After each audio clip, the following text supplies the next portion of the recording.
ಹರ್ಷಿತಾ, ಕಾರ್ವಾಪ್ಲರ್ ಚಾನೆಲ್ಗೆ ಸ್ವಾಗತ. 1 ಕೋಟಿ ಅರಣ್ಯ ಪರಿಸರ ಮೌಲ್ಯ ನಾಶ, ಸೂಕ್ತ ಕಾನೂನು ಕ್ರಮಕ್ಕೆ ಆಗ್ರಹ. ಯಲ್ಲಾಪುರ ಜಿಲ್ಲೆಯ ಯಲ್ಲಾಪುರ ತಾಲೂಕಿನ ಜೀವ ವೈವಿಧ್ಯ ಸೂಕ್ಷ್ಮ ಪ್ರದೇಶವಾದ ದೇಹಳ್ಳಿ ಮತ್ತು ಅನಗೋಡ ಗ್ರಾಮ ಪಂಚಾಯತ್ ವ್ಯಾಪ್ತಿಯಲ್ಲಿ ವ್ಯಾಪಕವಾದ ಅರಣ್ಯ ನಾಶ ಮತ್ತು ಖನಿಜಾಂಶಯುಕ್ತ ಮಣ್ಣು ಕಳ್ಳಸಾಗಣೆಯಿಂದ ಸುಮಾರು 1 ಕೋಟಿ ರೂಪಾಯಿಯಷ್ಟು ಅರಣ್ಯ ಪರಿಸರ ಮೌಲ್ಯ ನಾಶವಾಗಿದ್ದು, ಅರಣ್ಯ ಕಾನೂನನ್ನು ಅರಣ್ಯಾಧಿಕಾರಿಗಳೇ ಉಲ್ಲಂಘಿಸಿ ಪರಿಸರ ನಾಶಕ್ಕೆ ಕಾರಣವಾಗಿದ್ದು ಖಂಡನಾರ್ಹ. ಅಂತಹ ಅರಣ್ಯಾಧಿಕಾರಿ ಮೇಲೆ ತಕ್ಷಣ ಕಾನೂನು ಕ್ರಮ ಜರುಗಿಸಬೇಕು, ಇಲ್ಲದಿದ್ದರೆ ಉಗ್ರ ಹೋರಾಟ ಮಾಡಲಾಗುವುದು ಎಂದು ಅರಣ್ಯ ಭೂಮಿ ಹಕ್ಕು ಹೋರಾಟಗಾರರ ವೇದಿಕೆಯ ಅಧ್ಯಕ್ಷ ರವೀಂದ್ರ ನಾಯ್ಕ್ ಸರ್ಕಾರಕ್ಕೆ ಆಗ್ರಹಿಸಿದ್ದಾರೆ. ಅವರು ಇಂದು ಪರಿಸರ ನಾಶಕ್ಕೆ ಕಾರಣವಾದ ಅನಗೋಡ, ಬೀಸ್ಗೋಡ, ಕುಂಬ್ರಾಳ ಪ್ರದೇಶಕ್ಕೆ ಭೇಟಿ ನೀಡಿದ ನಂತರ ಪತ್ರಕರ್ತರೊಂದಿಗೆ ಅರಣ್ಯ ಮಾರಣ ಹೋಮವಾಗಿರುವ ಕುರಿತು ಅಭಿಪ್ರಾಯ ವ್ಯಕ್ತಪಡಿಸಿದರು.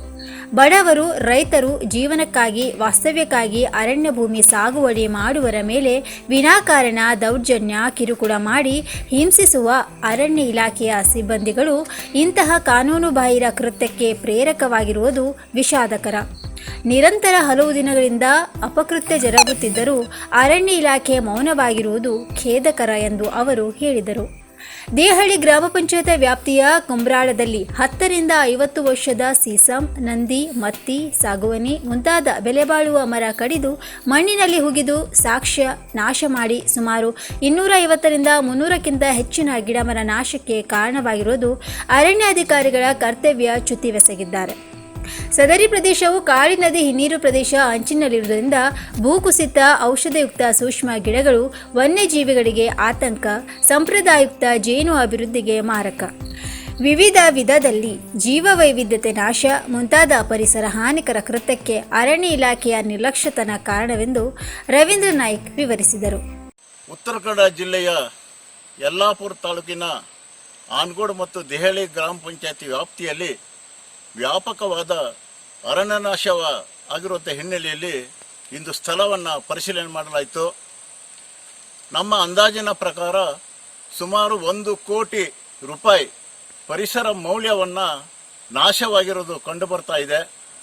ಈ ಪ್ರದೇಶದಲ್ಲಿ ನಾವು ಅವಲೋಕನ ಮಾಡುವಂಥ ಸಂದರ್ಭದಲ್ಲಿ ಸಂಪೂರ್ಣವಾಗಿ ಅರಣ್ಯ ಇಲಾಖೆಯು ಈ ಒಂದು ನಿರ್ಲಕ್ಷ್ಯತನಕ್ಕೆ ಕಾರಣವಾಗಿದೆ.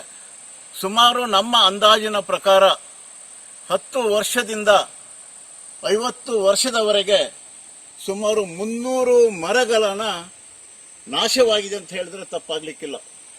ಈ ಪ್ರದೇಶದಲ್ಲಿರುವಂಥ ಈ ಒಂದು ದೇಹಳಿಯ ಕುಂದ್ರಾಳ್ ಗ್ರಾಮದ ಮತ್ತು ಕಟ್ಟಿಗೆ ಗ್ರಾಮದಲ್ಲಿರುವಂಥ ಈ ಪರಿಸರ ನಾಶದ ಕಾರ್ಯವನ್ನು ನೋಡಿದಾಗ ಅರಣ್ಯ ಇಲಾಖೆಯು ಸಂಪೂರ್ಣವಾಗಿ ಕರ್ತವ್ಯ ಚ್ಯುತಿಯಾಗಿದೆ ಅಂತ ಹೇಳಿದ್ರೆ ತಪ್ಪಾಗಲಿಕ್ಕಿಲ್ಲ.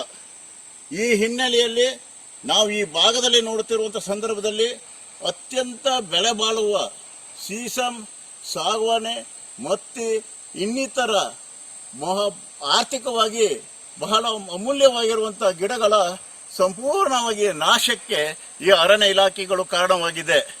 ಈ ಪ್ರದೇಶದಲ್ಲಿರುವಂಥ ಅಮೂಲ್ಯವಾಗಿರುವಂಥ ಖನಿಜ ವಸ್ತುಗಳು ಸಹಿತ ಸಂಪೂರ್ಣವಾಗಿ ಈ ನಾಶವಾಗಿರುವುದು ಮತ್ತು ಕಳ್ಳಸಾಗಣೆ ಆಗಿರೋದು ಸಹಿತ ನಮ್ಮ ಕಂಡು ಬರ್ತಾ ಇದೆ. ಇವತ್ತಿನ ಈ ಒಂದು ಅಂದಾಜಿನ ಪ್ರಕಾರ ಸಂಪೂರ್ಣವಾಗಿ ಅರಣ್ಯ ಇಲಾಖೆಯು ನಿರ್ಲಕ್ಷ್ಯವಾಗಿದೆ.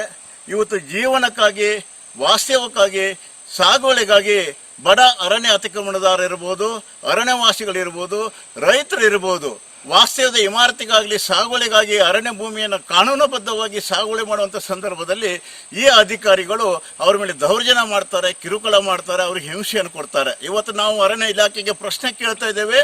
ಈ ರೀತಿಯಾಗಿ ಪರಿಸರ ಮೌಲ್ಯವಾದ ಸುಮಾರು 1 ಕೋಟಿ ಮೊತ್ತದ ಪರಿಸರ ಮೌಲ್ಯವು ಅದು ಮತ್ತು ಇದು ಒಂದು ಜೀವ ವೈವಿಧ್ಯಮಯವಾಗಿರುವಂಥ ಕ್ಷೇತ್ರ ಪ್ರದೇಶದಲ್ಲಿ ಅನೇಕ ಕಾಡು ಪ್ರಾಣಿಗಳು, ಅಮೂಲ್ಯ ಔಷಧಿ ಗಿಡಗಳು, ಸಂಪ್ರದಾಯಬದ್ಧಂಥ ನುಡಿ ಜೇನುಗೂಡುಗಳು ಮತ್ತು ಇನ್ನಿತರ ಸಾಂಪ್ರದಾಯಿಕಬದ್ಧವಾಗಿರುವಂಥ ಅರಣ್ಯ ಪದ್ಧತಿಗಳನ್ನು, ಗಿಡ ಔಷಧಿಗಳನ್ನು ನಾಶವಾಗಿರುವಂಥ ಇದಕ್ಕೆ ಅರಣ್ಯ ಇಲಾಖೆಯು ಯಾಕಾಗಿ ಮೌನವಾಗಿದೆ ಅಂತ ಹೇಳೋದನ್ನು ನಾವು ಪ್ರಶ್ನೆ ಕೇಳ್ತಾ ಇದ್ದೇವೆ. ಹಾಗಾಗಿ ನಾವು ಅರಣ್ಯ ಭೂಮಿ ಹಕ್ಕು ಹೋರಾಟಗಾರರು ಈ ಒಂದು ಅರಣ್ಯ ಇಲಾಖೆಯ ಒಂದು ದೌರ್ಜನ್ಯ ಮತ್ತು ಪರಿಸರ ನಾಶಕ್ಕೆ ಕಾರಣವಾಗಿರುವ ಅಧಿಕಾರಿಗಳ ವಿರುದ್ಧ ತಕ್ಷಣ ಕ್ರಮ ತೆಗೆದುಕೊಳ್ಬೇಕು. ಇಲ್ಲದಿದ್ದರೆ ಮುಂದಿನ ದಿನಗಳಲ್ಲಿ ನಾವು ಪ್ರಬಲವಾದ ಹೋರಾಟವನ್ನು ಮಾಡಿ ಈ ಪರಿಸರ ನಾಶದ ವಿರುದ್ಧ ಕ್ರಮ ತಗೊಳ್ಬೇಕಂತ ಒತ್ತಾಯ ಮಾಡೋದು ಅನಿವಾರ್ಯವಾಗ್ತದೆ ಅಂತ ಹೇಳಿಕ್ಕೆ ನಾನು ಅರಣ್ಯ ಇಲಾಖೆಗೆ ಮತ್ತು ಸರ್ಕಾರಕ್ಕೆ ಎಚ್ಚರಿಕೆಯನ್ನು ಕೊಡ್ತಾ ಇದ್ದೇನೆ. ಕಾನೂನುಬದ್ಧ ಬ್ಲಾಸ್ಟಿಂಗ್ ಮೇಲೆ ಕ್ರಮಕ್ಕೆ ಆಗ್ರಹ. ಶರದ್ ಗುರ್ಜರ್. ಮಳೆಗಾಲದಲ್ಲಿ ಕಾನೂನಿನ ಪ್ರಕಾರ ಸ್ಫೋಟವನ್ನು ಅನುಮತಿಸಲಾಗುವುದಿಲ್ಲ. ಆದರೆ ರಾಮನಗರದ ರಾಕ್ ಕ್ವಾರಿಗಳಲ್ಲಿ ಸ್ಫೋಟ ನಡೆಯುತ್ತಿದೆ. ಈ ಸ್ಫೋಟ ಕಾನೂನು ಬಾಹಿರ ಮತ್ತು ಅವರ ವಿರುದ್ಧ ಪ್ರಕರಣ ದಾಖಲಿಸಬೇಕು ಮತ್ತು ಅವರ ವಿರುದ್ಧ ಕಠಿಣ ಕ್ರಮ ಕೈಗೊಳ್ಳಬೇಕು ಎಂದು ತಾಲೂಕಾ ಪಂಚಾಯತ್ ಸದಸ್ಯ ಶರದ್ ಗುರ್ಜಾರ್ ಇವರ ನೇತೃತ್ವದಲ್ಲಿ ಒತ್ತಾಯಿಸಲಾಯಿತು. ರಾಮನಗರ ಪೊಲೀಸ್ ಠಾಣೆಯಲ್ಲಿ ದೂರು ದಾಖಲಿಸಲಾಗಿದೆ. ಈ ಸಂದರ್ಭದಲ್ಲಿ ಮಾತನಾಡಿದ ಶರದ್ ಗುರ್ಜಾರ್, ಕಲ್ಲು ಗಣಿಗಳಲ್ಲಿ ಸ್ಫೋಟಕ್ಕೆ ಕೆಲವು ಮಿತಿಗಳಿವೆ. ಅದನ್ನು ಗಣಿದಾರರು ಕಾಯಿದೆಯ ಉಲ್ಲಂಘನೆ ಮಾಡುತ್ತಿದ್ದಾರೆ. ಸ್ಫೋಟನೆಯಿಂದ ರಾಮನಗರದಲ್ಲಿ ಅನೇಕ ಮನೆಗಳು ಹಾನಿಗೊಂಡಿವೆ. ಆದ್ದರಿಂದ ಸ್ಫೋಟದ ವಿರುದ್ಧ ಪೊಲೀಸರು ಕ್ರಮ ಕೈಗೊಳ್ಳಬೇಕು ಎಂದು ಶರದ್ ಗುರ್ಜಾರ್ ಹೇಳಿದರು. ಇವತ್ತು ಸಾಹೇಬ್ರೆ ಈ ಮದುವೆಯನ್ನು ಕೊಡಕ್ಕೆ ಬಂದಿದ್ದೀವಿ, ಜನ ಕಡಿಮೆ ಇದ್ದಾರೆ ಅಂತ ತಿಳ್ಕೊಬೇಡ್ರಿ. ಇಡೀ ರಾಮನಗರ ಬರುವ ಅಲ್ಲಲ್ಲ ಯಾಕೆ ನಾವು ನಿಮ್ಮನ್ನ ಕುಣಿಸಿ ಈಗ ನೀವು ಮನಸ್ಸು ಮಾಡಿದ್ರ ಜನ ರಾಮನಗರದವ್ರು ಹೇಳ್ತಾರ, ಅದು ಬೇಡ. ಈಗ ವಿಷಯಕ್ಕೆ ಬಂದ್ಬಿಡ್ರಿ. ವಿಷಯಕ್ಕಂದ್ರೆ ಇಡೀ ದೇಶದಲ್ಲಿ KMMC ರೂಲ್ಸ್ ಮತ್ತು ಮೈನ್ಸ್ ಅಂಡ್ ಮಿನರಲ್ಸ್ ರೂಲ್ಸ್ ಪ್ರಕಾರ ಜೂನ್ 1 ಸೆಪ್ಟೆಂಬರ್ 30ವರೆಗೆ ಎಲ್ಲೇ ಕ್ವಾರಿಂಗ್ ಆಕ್ಟಿವಿಟೀಸ್ ಮಾಡಬಾರ್ದು ರೂಲ್ ಇದೆ. ನಿನ್ನೆ 5 ದೊಡ್ಡ ಬ್ಲಾಸ್ಟ್ ಮಾಡಿದ್ದಾರೆ. ಇದು ಕೋವಿಡ್ ರಾಜು ಹೇಳಿದಾರಲ್ಲ, COVID-19 ಮಾಡಕ್ಕಾಗ್ತದೆ ಒಂದು. ಅದರ ಮೇಲೆ ನೀವು ಕೂಡ್ಲೆ ಯಾರು ಬ್ಲಾಸ್ಟಿಂಗ್ ಮಾಡಿದ್ದಾರೆ ಆರ್ ಕೊರಿದವರು ಅವ್ರ ಮೇಲೆ ಕೂಡ್ಲೆ FIR ಹಾಕಲೇಬೇಕು. ಆಮೇಲೆ ಮತ್ತೊಂದು ಹೇಳ್ತೀನಿ, deputy director mains and geology ಅವನಿಗೆ ಮೊದಲ ಆರೋಪಿ ಮಾಡಬೇಕು. ಈ ಕ್ವಾರಿ ಓನರ್ ಜೊತೆಯಲ್ಲಿ ಮೊದಲ first accused is deputy director mains and geology. ಅದಕ್ಕೆ ಯಾಕೆ ನಿಮ್ ಕಡೆ ಬಂದೇವಂದ್ರೆ ಡೈರೆಕ್ಟ್ ನಾವು SP ಅಥವಾ ಹೋಮ್ ಮಿನಿಸ್ಟರ್ ಕಡೆ ಹಿಂದಿನ ಟೈಮ್ದಲ್ಲಿ ಇವ್ರು ಮಾತಾಡಿದ್ರು. ಅವಾಗ ಅಲ್ಲೇ ಯಾಕೆ ಹೋದ್ರು ಅಂತೇಳಿ DSP ಸಾಹೇಬ್ರು ಬಂದು ಹೇಳಿದ್ರು. ಅದಕ್ಕೆ ನಿಮ್ ಚಾನೆಲ್ ಥ್ರೂನು ಹೋಗ್ತಾ ಇದ್ದೇವೆ ಬಾಟಮ್ ನಿಂದ. ಅದಕ್ಕೆ ತಾವು ಕೂಡ್ಲೆ ತಮ್ಮ ಹಿರಿಯ ಅಧಿಕಾರಿಗಳಿಗೆ ಕೂಡ್ಲೆ ತಿಳಿಸ್ರಿ. ನಿನ್ನೆ DC ಅವ್ರ ಕಡೆ ನಮ್ ರಾಮು ಮಾತಾಡಿದ್ದಾರೆ, ತಹಶೀಲ್ದಾರ್ ಕಡೆ ಇವರು ಮಲ್ಲಾರ್ ರಾಣಿ ಮಾತಾಡಿದ್ದಾರೆ. ಏನ್ರಿ ಅದನ್ನು ನಾವು ಕರೆದು ಎಲ್ಲ ಎನ್ಕ್ವೈರಿ ಮಾಡಿ.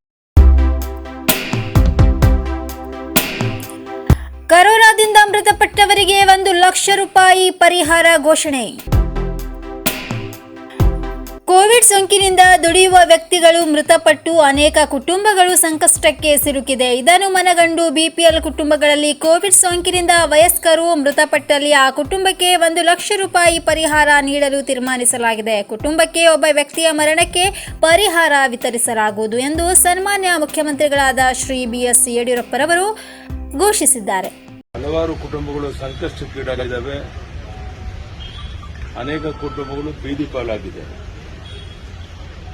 ಇದನ್ನು ಮನಗೊಂಡು BPL ಕುಟುಂಬಕ್ಕೆ COVID-19 ಸೋಂಕಿನಿಂದ ವಯಸ್ಕರು ಮೃತಪಟ್ಟಿದ್ರೆ ಆ ಕುಟುಂಬಕ್ಕೆ ಒಂದು ಕುಟುಂಬಕ್ಕೆ ಒಬ್ಬರಂತೆ, ಒಂದು ಕುಟುಂಬಕ್ಕೆ ಒಬ್ಬರಿಗೆ ಮಾತ್ರ 1 ಲಕ್ಷ ರೂಪಾಯಿ ಪರಿಹಾರ ನೀಡೋದಕ್ಕೆ ತೀರ್ಮಾನವನ್ನು ತಗೊಂಡಿದ್ದೇವೆ. ಕುಟುಂಬಕ್ಕೆ ಒಬ್ಬ ವ್ಯಕ್ತಿಗೆ ಮರಣಕ್ಕೆ ಈ ಪರಿಹಾರ ನೀಡಲಾಗುತ್ತೆ. ಎರಡನೇದು, PVG ಇವರಿಂದ ಬಡ ಕುಟುಂಬ ವರ್ಗದವರಿಗೆ ಆಹಾರ ಧಾನ್ಯದ ಕಿಟ್ ವಿತರಣೆ. ರಾಮನಗರ 14 ತಿನ್ನೈಘಾಟ್ನ ಬಡ ಕುಟುಂಬ ವರ್ಗಗಳಿಗೆ ಆಹಾರ ಧಾನ್ಯದ ಪ್ಯಾಕೆಟ್ PVG ಇವರಿಂದ ವಿತರಿಸಲಾಯಿತು. ಇಂದು ವಿಧಾನ ಪರಿಷತ್ ಸದಸ್ಯ ಶ್ರೀಕಾಂತ್ ಗೊಟ್ನೇಕರ್ ಹಾಗೂ ಉದ್ಯಮಿ ಪ್ರಸನ್ನ ಗೋಡ್ಗೆ ಇವರ ಕೈಯಿಂದ 80 ಆಹಾರ ಧಾನ್ಯದ packet, medicine kit, oximeter, mask ಮತ್ತು ಆಲ್ಮೋಡ್ ಚೆಕ್ ನಾಕಾದಿಂದ RTO, ಅರಣ್ಯ ಹಾಗೂ ಅಬಕಾರಿ ನಾಕಾಗಳಲ್ಲಿ ಶುದ್ಧ ಕುಡಿಯುವ ನೀರಿನ ಕಿಟ್ ವಿತರಿಸಲಾಯಿತು. ಹನುಮಾನ ಹಾಗೂ ಮಂಜುನಾಥ ದೇವಸ್ಥಾನದ ಆವರಣದಲ್ಲಿ ಆಯೋಜಿಸಿರುವ ಈ ಕಾರ್ಯಕ್ರಮಕ್ಕೆ PVG ಗೊಟ್ನೇಕರ್, ಸಂದೀಪ್ ರಾಣೆ, ನಂದಕುಮಾರ್ ಕಗ್ರಾಲ್ಕರ್, ಸಂಜಯ್ ಹಣಬರ, ಶ್ರೀಕಾಂತ್ ದಾಂಡೇಕರ್, ಗಿರೀಶ್ ಪಾಟೀಲ್, ಧರ್ಮಾ ಪವಾರ್ ಮತ್ತು ತಿನ್ನೈಘಾಟ್ನ ಗ್ರಾಮಸ್ಥರು ಉಪಸ್ಥಿತರಿದ್ದರು. ಚಾಲಕನ ನಿಯಂತ್ರಣ ತಪ್ಪಿ ಮೀನು ತುಂಬಿದ ಲಾರಿ ಪಲ್ಟಿ, ಚಾಲಕನಿಗೆ ಗಾಯ. ಕುಮಟ: ಮೀನು ತುಂಬಿದ ಲಾರಿಯೊಂದು ಚಾಲಕನ ನಿಯಂತ್ರಣ ತಪ್ಪಿ ಪಲ್ಟಿಯಾಗಿದ್ದು, ಪರಿಣಾಮ ಲಾರಿ ಚಾಲಕ ಗಾಯಗೊಂಡ ಘಟನೆ ರಾಷ್ಟ್ರೀಯ ಹೆದ್ದಾರಿಯ ತಂಡ್ರಕುಡಿ ಸಮೀಪ ನಡೆದಿದೆ. ಗೋವಾದಿಂದ ಮೀನು ತುಂಬಿಕೊಂಡು ಮನೆಗೆ ತೆರಳುತ್ತಿದ್ದಾಗ ಈ ಅವಘಡ ಸಂಭವಿಸಿದೆ ಎನ್ನಲಾಗಿದೆ. ಲಾರಿ ಚಾಲಕ ಉಡುಪಿ ನಿವಾಸಿ ಅವಿನಾಶ್ ಎಂದು ತಿಳಿದು ಬಂದಿದ್ದು, ಈತನನ್ನು ಸರ್ಕಾರಿ ಆಸ್ಪತ್ರೆಗೆ ದಾಖಲಿಸಿ ಚಿಕಿತ್ಸೆ ನೀಡಲಾಗಿದೆ. ಪೊಲೀಸರು ಸ್ಥಳಕ್ಕೆ ಭೇಟಿ ನೀಡಿ ಪರಿಶೀಲನೆ ನಡೆಸಿದ್ದಾರೆ. ಇನ್ನು ಮತ್ತಷ್ಟು ಸುದ್ದಿಗಾಗಿ ಕಾರ್ವಾರ್ ಪ್ಲಸ್ ವೀಕ್ಷಿಸಿ. ನೀವು ಯೂಟ್ಯೂಬಲ್ಲಿ ನೋಡ್ತಿದ್ದೀರಿ, ಸಬ್ಸ್ಕ್ರೈಬ್ ಮಾಡಿ, ಬೆಲ್ ಐಕಾನ್ ಕ್ಲಿಕ್ ಮಾಡಿ. ಧನ್ಯವಾದಗಳು.